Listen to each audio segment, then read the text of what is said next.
Alors, Didier Tiberghien, comment analysez-vous les résultats de ce premier tour des élections municipales? Deux sentiments. Le premier, c'est celui du devoir accompli.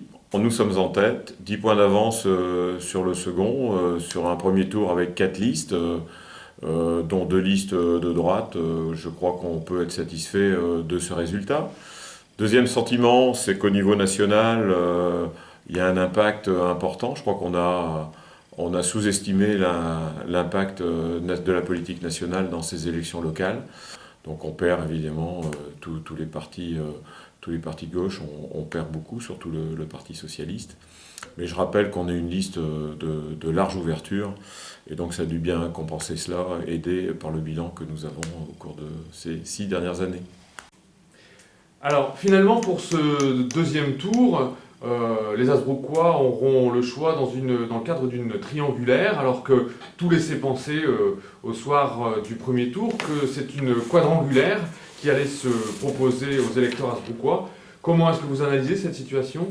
Pas la surprise déjà, puisque effectivement dimanche soir, tout le monde annonçait qu'il se maintenait, donc on allait effectivement vers un deuxième tour à 4 listes, et puis on apprend que voilà, il y a une liste qui se retire, celle de Bernard Matras, celle qui était composée de conseillers municipaux sortants, qui savaient de quoi on parle, même si on n'était pas toujours d'accord sur les grands projets de la ville, ils les ont votés.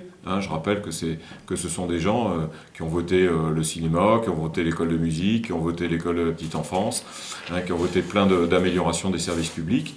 Et voilà, donc ça me paraît voilà, surprenant que ces gens, acceptent d'abandonner.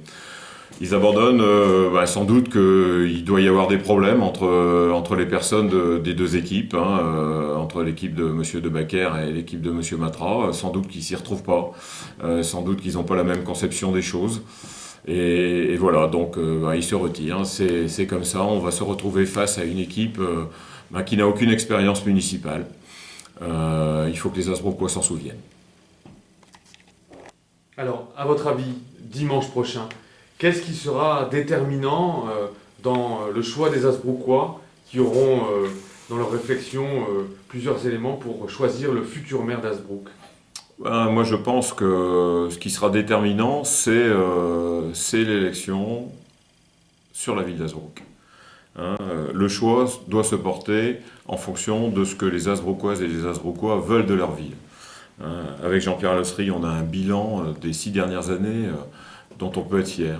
On a relancé la ville, on a fait plein d'équipements, on a amélioré les services publics à la population. Les Hasbrouckoises et les Hasbrouckois doivent se reconnaître dans la politique qui a été menée. Ils doivent se déterminer aussi selon le fait que toute cette avancée a été basée sur la compétence, le professionnalisme, la complémentarité au sein de l'équipe municipale.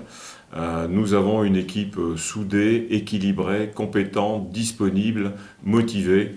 Et je crois que les Hasbrouckois le verront, le sentiront et le démontreront dans les urnes face à un adversaire qui n'a aucune expérience en matière de gestion locale, qui n'a pas de programme, si ce n'est quelques idées qu'il a pu prendre d'une autre. Donc voilà, il faut être sérieux, quoi. Demain, l'avenir d'Hasbrook, c'est la liste que j'ai l'honneur de présider.